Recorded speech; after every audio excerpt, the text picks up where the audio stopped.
Kisah Pensirahan, Tujuan, Dan Cintaku. Nama saya Jack M. Lahir June 1981 di Meksiko. Tiada apa yang indah dalam kisah hidupku. Tiada apa yang bernilai untuk dinyanyikan atau ditulis sebagai dongeng. Aku dipenuhi kegelapan hidup, kesan jalan yang hampa, keinginan yang tidak tercapai, dan keputusan yang salah. Hidupku tidak bermula dengan kahe, maupun dibina atas kegambiran. Sejak muda, EKU mendekati kerohanian melalui sebuah ajaran sesat yang menyamar sebagai persoalan. Namun, EKU sega menyadari bahwa di sebalik setiap janji keselamatan, hanya ada kegoisan dan kepalsuan manusia. Aku menjauhkan diri tanpa banyak bicara, tanpa sabarang bunyi-bunyian. Bukannya menemui kedaming yang bakalan, EKU hanya menemui kekecewaan, ketiadaan, yang sentiasa menemaniku. Terbentuklah idea bahwa semua adalah relatif. Jika dunia ini hampa, menganggap perlu mencari jawaban, aku ke Arab setelah menamatkan pengajian university, mencari sesuatu yang EKU sendiri pun tidak tahu apa. Di Prague, EKU bebas. Ada sesuatu di udara di sana, keputusan dan kegambiran. Bandar ITU sendiri dipenuhi kegelapan. Alkohol dan wanita sentiasa ada. Menjadi seorang lelaki Latin berusia 23 tahun di tengah-tengah Arab Timur. Aku menyayangi kulit sawo matangku, kulit yang dipandang hina di negraku. Aku bertujuh dalam bahasa Cek, ya, kerana kesentan pada bahasa ITU, kerana segalanya di sekelilingku adalah tika-teki tanpa penyelesaian. Selama 7 tahun EKU tinggal di sana, tanpa hala tuju, tanpa tujuan, hanya hanyut dari satu keinginan ke keinginan lain, dari satu pertemuan ke pertemuan lain, keba seterusnya, sentiasa mencari sesuatu yang tidak pernah kutemui. Aku hidup untuk diriku sendiri, EKU bebas, dalam gelembung yang tiada siapa yang dapat fahami. Hidupku kosong, namun, EKU harus akui bahwa dalam ketidaksadaranku, EKU bahagia, sangat bahagia. Apabila EKU pulang ke Meksiko, EKU fikir EKU boleh menemui tujuan yang nyata. Setelah beberapa lama bersedia dan kegagalan perniagaan, EKU meninggalkan impian untuk menjadi usahawan dan pasrah menjadi pekerja biasa. Namun, kemampuanku membelikan EKU mendapat jabatan dalam kalangan urishadamanam pekerja bergaji tertinggi di negara ini. Aku telah membantu ramai, ya, tetapi ia tidak pernah cukup, orang sentiasa mahukan lebih. Apa yang pada mulanya merupakan kebaikan, kemudiannya menjadi satu kewajiban. Dan kemudiannya kau menjadi jahat, apabila kau tidak mahu membayar lagi. Kehidupan materialku dibina di atas tanah yang rata, satu khayalan. Tiada apa yang membuatkan EKU merasa lengkap. Wang tidak dapat menjisi kekosongan ITU, dan kesenian hanya menjadi lebih buruk seiring dengan perjalanan masa. Dan ketika ITU, di tengah semua ini, saya mengenalnya. Mako, nama yang, meskipun segala yang terjadi, masih bergema seperti gema yang berteusan di fikiran saya. Dia tidak datang untuk menyelamatkan saya, dan saya tidak menyelamatkannya. Kami bertemu, seperti dua jiwa yang hilang, mencari apa yang bahkan kami sendiri tidak tahu kami perlukan. Sejak saat pertama, kehadirannya menyeret saya, membakar saya. Saya jatuh cinta kepadanya, mendalam, dengan kimatan yang saya tidak tahu wujudnya. Kecantikannya, kegilaannya, keseksiannya, ketegasannya, matanya yang indah, dan pada masa yang sama, ketidaktahuannya, kegelapannya, kekurangannya, ketidakamanannya dan kelemahannya. Saya memutuskan untuk membantunya dan membantu diri saya sendiri dengan ITU, dia adalah harapan, saya tidak pernah melihat sesiapa seperti dia sebelum atau selepas ini. Saya mahu mengeluarkannya daripada apa yang dilakukannya, memberinya kehidupan baru. Dan dia setuju. Saya fikir kami telah menemui jalan bersama. Saya malah membawa tanda namanya di tangan saya tidak perlu tatu, saya membawa tanda orang yang terpilih. Tetapi tidak lama kemudian saya faham bahwa cinta tidak cukup. Hubungan kami hangka di terminal. Ya repute di bawah beban bayang-bayang yang sama yang kami berdua bawa. Apa yang pada mulanya nampak seperti tempat perlindungan menjadi medan perang. Saya tahu tepat bila saya menggerakkan hatinya. Ya terting gal di dalam tong sampah dengan penutup yang terlalu berat untuk diangkat dan diambil semula. Selepas itu tiada apa yang sama. Kami mengganggukan antara satu sama lain. Kami menyakiti antara satu sama lain dengan cara yang masih sus saya terima. Kami mengkhianati, kami menolak antara satu sama lain melampaui batas, dan walaupun begitu, saya tidak pernah dapat meninggalkannya. Cinta saya kepadanya masih ada. Walaupun semua yang kami kongsikan adalah menjerikan. Seperti dua kucing yang terperangkap dalam guni yang Cuba keluar, kami menyakiti diri sendiri terek. Semasa hubungan saya dengan Maria rentu, kerja saya juga jatuh. Pengkhianatan adalah satu perkara biasa, satu bayang-bayang yang tidak pernah meninggalkan saya. Kolega saya, seseorang yang tahu usaha dan bakat saya, menggunakan passion saya untuk mendapatkan jabatan yang sepatutnya menjadi milik saya, jabatan yang telah saya perolehi dengan pengorbanan, dengan bekerja hingga lewat malam, dengan peluh keringat saya. Saya bekerja dalam projek yang sekampilam jurutera yang lebih berkelayakan daripada saya tidak dapat selesaikan. Saya melakukannya sendiri, tanpa sokongan, tanpa bantuan, dan dalam masa beberapa hari. Saya melakukan dalam beberapa hari apa yang mereka tidak dapat lakukan dalam beberapa bulan. Dan ganjaran saya ialah diberitakan kerja. Saya dipecat. Alasan resminya ialah saya tidak mengikut protokol, melanggar peraturan. Tetapi kebenarannya jauh lebih pahit, mereka benci saya kerana lebih baik daripada mereka. Mereka benci saya kerana saya menunjukkan bahawa saya tidak memerlukan mereka, bahawa saya boleh berjaya sendiri. Semua usaha saya, semua dedikasi saya, lenyap seolah-olah tidak bermakna apa-apa. Melihat kerja saya diambil alih oleh orang lain, sementara saya terkutang-kanting, merupakan tamparan yang masih belum dapat saya hadam. Semua yang telah saya bina rentu di depan mata saya, dan tiada apa yang boleh saya lakukan untuk menggantikannya. Kerja Tuhan itu tidak dapat dielakkan. Saya kehilangan pekerjaan, hubungan, dan kestabilan saya. Pada masa itu, alkohol menjadi satu-satunya teman saya. Ia adalah pelarian, jalan keluar, kelegan. Tetapi alkohol hanya menyebabkan semuanya menjadi lebih teruk, menyebabkan kekosongan yang saya rasakan semakin meluas. Tiada kelegan dalam minuman keras yang hangat itu, tiada kelegan daripada orang lain, hanya gema kosong daripada keputusan saya sendiri, kekosongan saya sendiri dan kesenian saya. Saya perlu katakan bahawa di syarikat saya telah dihantar berling alik lebih 500 kilometer ke Bandar Lain. Saya jauh dari rumah ketika ini berlaku, dan berlaku selepas beberapa bulan ditolak oleh rakan sekerja saya. Dan pada masa ini, Mac amat kejam. Dia berkata dia jejak dengan saya, bahawa dia tidak pernah menyayangi saya, dan jika bukan kerana wang, dia tidak akan pernah bersama saya. Bahwa setiap kali kami bersama, dia membencinya. Dia menyakiti saya lebih daripada sesiapa pun pernah menyakiti saya.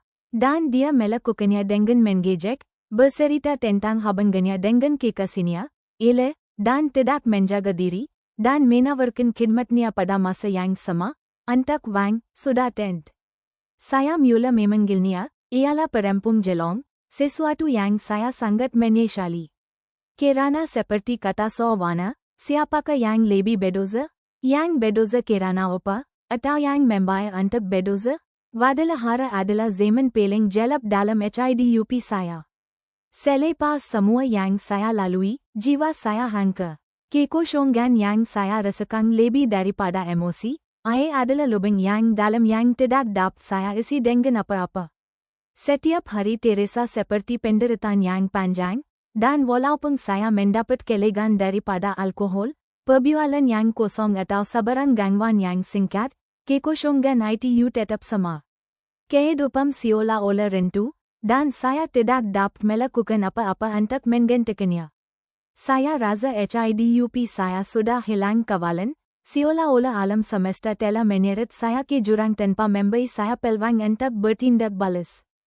Masih di Wadalahara, keadaan mula merosot dengan lebih pantas.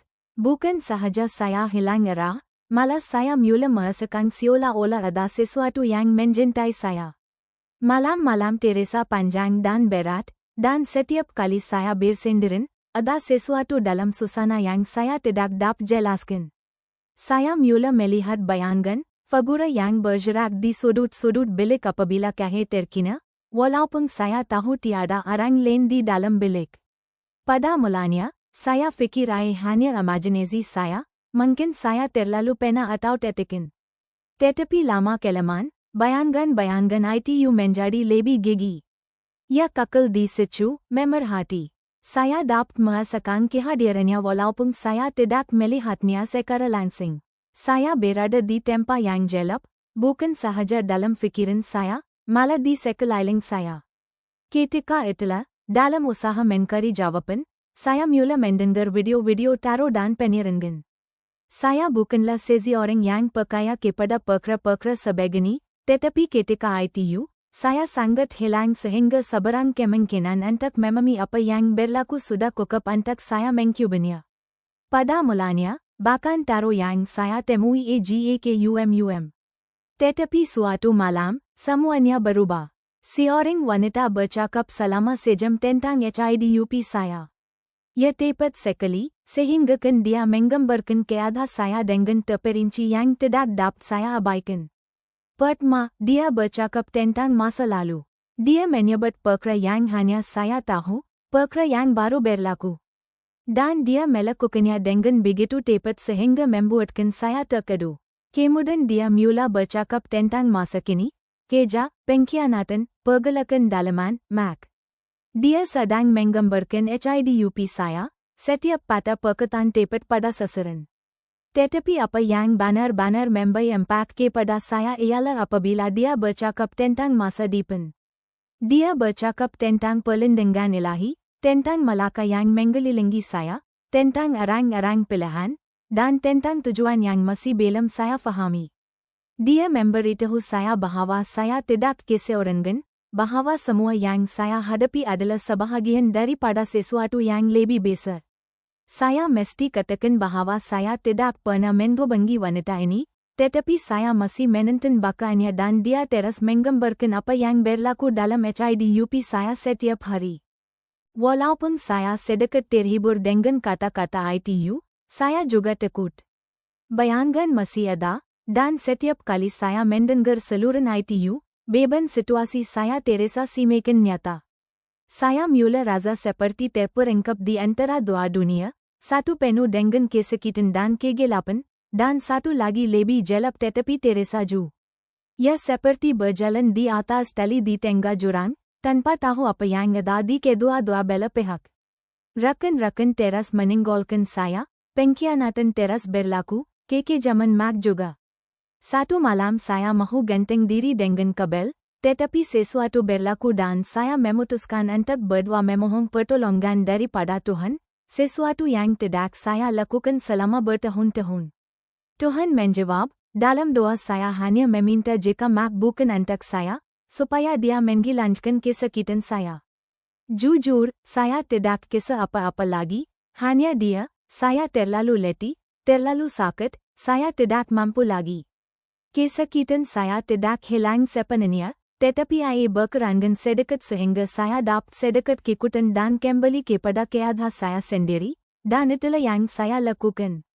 Syarikat korup yang saya bekerja, sudah tidak membayar pampasan yang adil, jadi saya kembali dengan sedikit wang dan banyak hutang. Saya berada di rumah selama beberapa hari, sehingga sesuatu yang dahsyat berlaku. Satu pagi saya membawa anjing saya berjalan-jalan, sesuatu yang selalu saya lakukan. Udara terasa berat, tetapi saya tidak memikirkannya terlalu dalam. Saya berjalan di jalanan tanpa menyangka hari itu akan mengubah segalanya. Tiba-tiba, sekampialam polis menghentikan saya. Pada mulanya saya fikir pemeriksaan rutin, tetapi segalanya sab menjadi pelik. Saya dituduh membawa dada dan senjata, benda-benda yang tidak pernah saya miliki.